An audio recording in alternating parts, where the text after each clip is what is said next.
Hi all and welcome into this video. In this video we're going to be talking through different hardware options for getting into sim racing. This will include wheels, pedals and a rig. We're going to cover 3 different tiers with some honourable mentions. The budget area will be around for $200. Mid tier we're looking around $1,100 and we'll get into why there's such a big jump between the two. And then the high end we'll be looking at around the region of $2,300. Now I am going to mention at different points why different options to bring the price down, obviously plenty of options to bring the price up, but I've tried to balance this based on reviews, chat in my Discord, equipment I've tried, reaching out to other companies, studying the specs. So obviously this is my opinion, there's plenty of opinions out there, so make sure to educate yourself before you buy. This will be on the PC. Really, I will mention if the wheel pedals is applicable to Xbox or PlayStation, etc. But as my primary goal is PC racing, that'll be the main subject focus. All this equipment is fine for iRacing, Assetto Corsa, R-Factor, Assetto Corsa Competizione. They're all going to love the equipment you buy. All right, let's get into it. Budget $200. Our first option is the Thrustmaster T150 Pro. Emphasis on the Pro bundle in this one, because the Pro bundle is bundled with the pedals you're seeing here, the shiny metal ones with the clutch, the T3PA pedals. I actually owned the Thrustmaster, the black plastic pedals. Twice I had to send them back for the brake pedal braking. It's plastic on plastic. The reviews are poor. Anyway, let's focus on this one. The T150 Pro, very good wheel. It's a mixture between belt and gear driven. 1080 force feedback. This variant works on the PlayStation. And as mentioned, the pedals are pretty good. They review really well. Obviously, no load cell brake, but at this price point, we're looking around $200. It's quite an old pedal set, so you're looking on Amazon, anywhere you can get your hands on them. Its competitor is going to be the Logitech G29/G920. Now this is actually the set, sorry, this side. This is the set I run. This is the wheel I am still running. I've since upgraded the pedals. The pedals, it's tit for tat between these two. I'd say the build quality leans more towards the Logitech. The brake, it's a novel idea, but most people end up getting frustrated with it. The spring's not really powerful enough, and the stopper thing they're using is a little bit too inconsistent. But both these options, you get the 3 pedals, you get the metal tipped pad to put your feet on, you get the heel rest. They're both really good for the price point. Torque, you're looking around 2.2 for the Logitechs and about 2.6 for the Thrustmaster. If I had to lean different directions, I would possibly lean that the T150 Pro wheel is slightly better. A little bit more powerful, a little bit less noise. Pedals, I can't really say. I've never used the T3PA pedals, and obviously I'm quite scarred from the Thrustmaster pedals, so I'm afraid I'm going to have to leave that up to you and checking out other reviews. It's close though, but for the price, you're not going to get much better. $200 all in. It's a very good option. Okay, mid-tier options. Now this is where it gets a little busier. For the wheel, I chose the Fanatec CSL Elite Racing Wheel. It's a very popular wheel of choice. This works on PlayStation. It's Xbox One ready, depending on the wheel rim you get. This is the PlayStation variant. Now, sure, this is quite expensive. The rim is interchangeable. It's very powerful. We're up to 6 Newton meters of force taken from the 2.2 and 2.6 we had in the budget area. Support's amazing. Compatibility's amazing. Fanatec has its own ecosystem that once you start plugging everything in, you get on-wheel adapters for different levels rather than just having to use PC software. I've looked seriously at getting this wheel. It's tough, and we'll come back to an honourable mention at the end because this is the wheel I chose. There was no second place. Pedals for the mid-tier section is a fight between the Thrustmaster's newly announced T-LCM pedals. They are load cell. Now this, compared to the wheel, would be a huge upgrade from the budget pedals with those T3PAs or the G29 pedals. This over the wheel upgrade is going to be huge for you. Consistency, just accuracy, speed, performance. I mean, the throw on the pedal is increased. I mean, we're talking solid metal construction.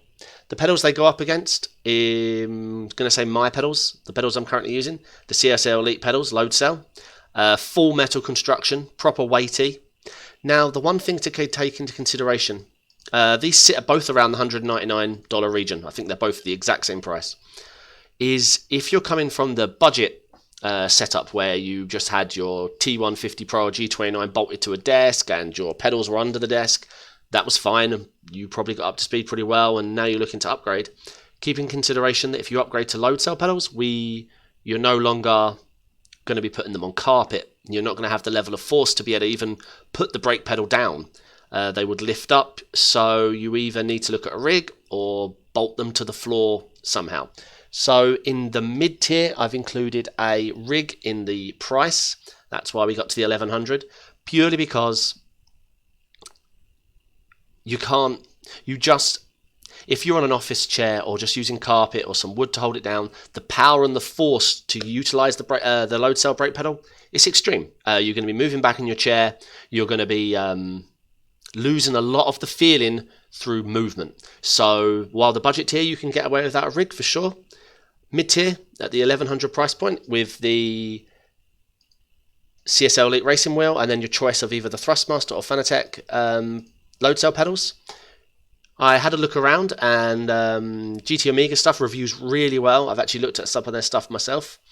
The Art Simulator Cockpit is their cheapest. It comes with a seat.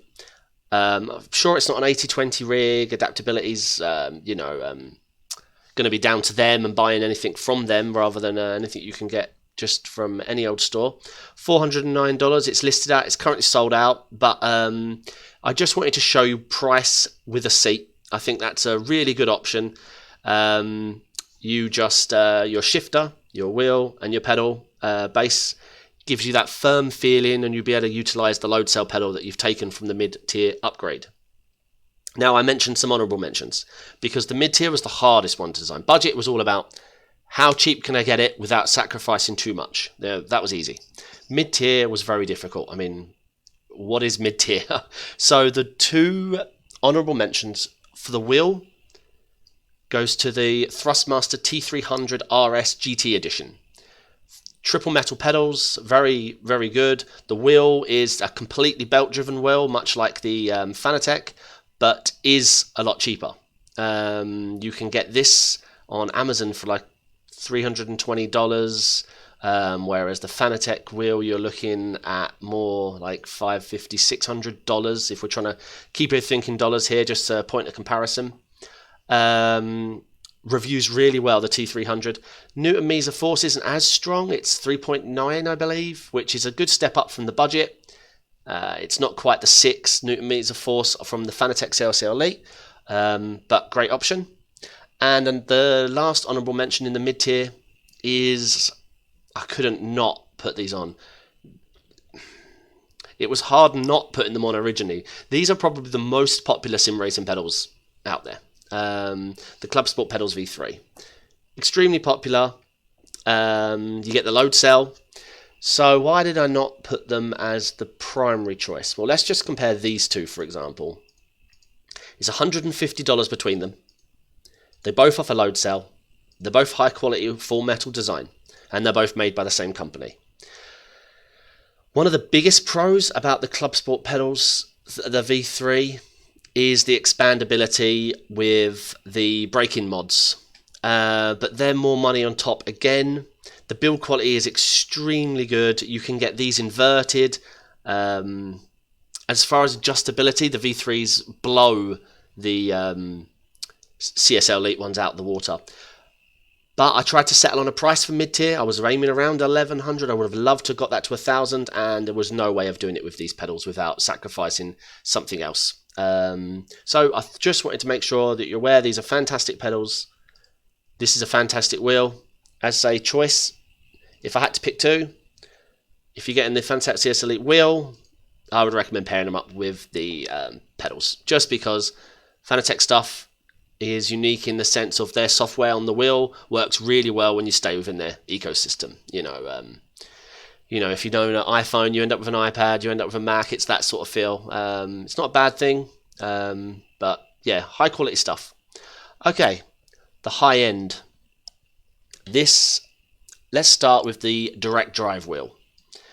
Now, I'm pretty sure you probably thought I'd be dragging on the Fanatec DD or the DD2 Podium. Fantastic. I mean, as far as reviews, you can't go wrong. Price-wise, though, you're looking at around the $1,200 to $1,400, depending on DD or DD2, and that's without the rim.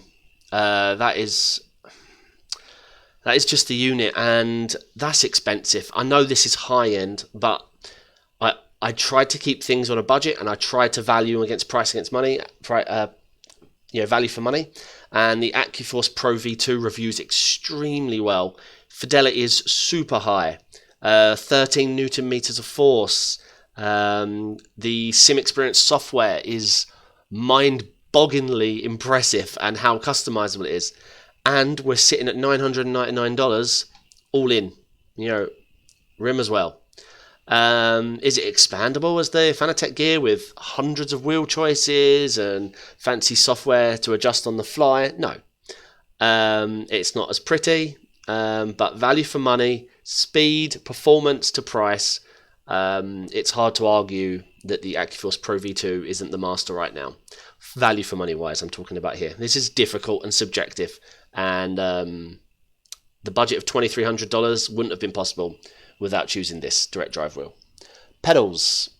Okay, now before I drag on the pedal of choice, those Fanatec Clubsport pedals V3 you could hang with the high-end gear. Let's not underestimate. I know I grouped them in the mid-tier, but they can definitely hang with the big boys. But the pedals of choice for the high-end was the Heusinkveld Sim Sprint pedals. There's not a lot to say. If you've ever read a forum or a Reddit, these are the go-to pedals. But as I say, honourable mention definitely goes to the Clubsport pedals V3. You're going to feel just at home with those. They're very expandable. But as far as how well they review, these are kings. This is what people upgrade to. This is where it's at. Okay, we mentioned you need a rig for the load cell pedals. But now we need a rig update for the direct drive wheel.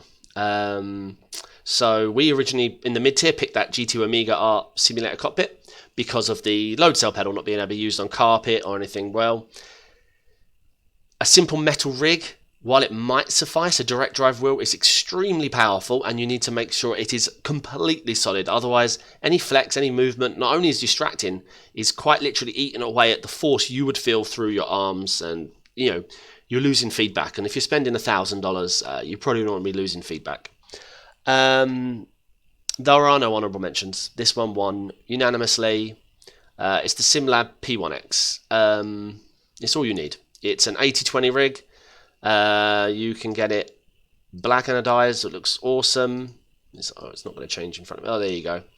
Let's try and get a shot with the black. Here we go. Yeah, I mean, this thing's impressive. This doesn't include the chair, but I believe they sell Sparko chairs. But yeah, I don't want to get into the chairs and the monitors, and that's a whole world. They need their own videos. But yes, the P1X, much like the pedals, review extremely well. No problems. No upgrade path after this, unless you're looking to get into all that motion simulation. This is the rig to beat. It's hard to argue any other way. So we covered the budget, the mid and the high end. $200, let's just recap on the budget. The Thrustmaster T150 Pro, making sure you get those T3PA pedals included. And then on the other side, you have the G29 from Logitech, or the G920. Basically, the G29 is PlayStation and the G920 is Xbox.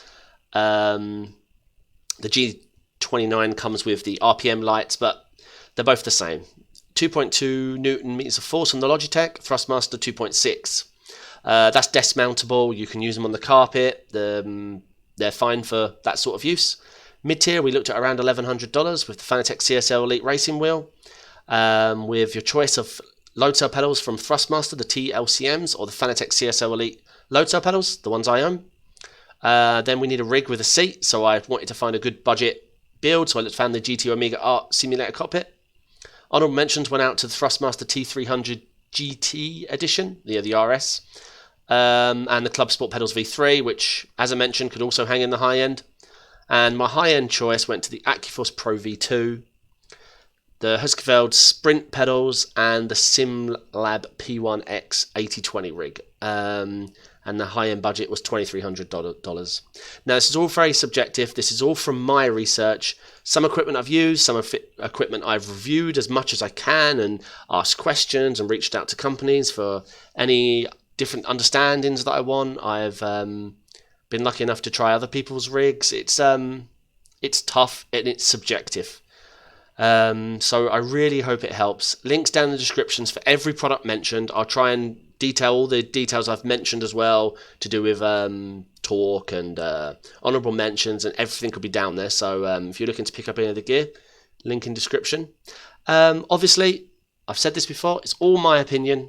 I can be wrong, I can be right. I would love to hear from you in the comments what you think, your opinion, stuff you're using, experiences you've had. Have you had breakages on any of the equipment I've used? As I said, with the budget Thrustmasters, why I'm recommending the 33PA is I had problems with the black plasticky pedals. They broke twice on me, so I won't be recommending them. But yeah, that's all. I just wanted to... I get this question a lot, so I wanted to try and put it all in one video. Now, monitors, I will do a whole video for. They deserve their whole video. And it's very subjective, whether you're going to be doing VR or ultra-wide. It's very difficult to just make a plain and simple recommendation. Not to mention there are hundreds of monitor brands to pick from. So, yes, I hope you enjoyed that video. Like if you like. Sub if you want to see the next one. Bell notification if you want to know when the next one comes out. But other than that, I will catch you in the next one. Thank you very much. Goodbye.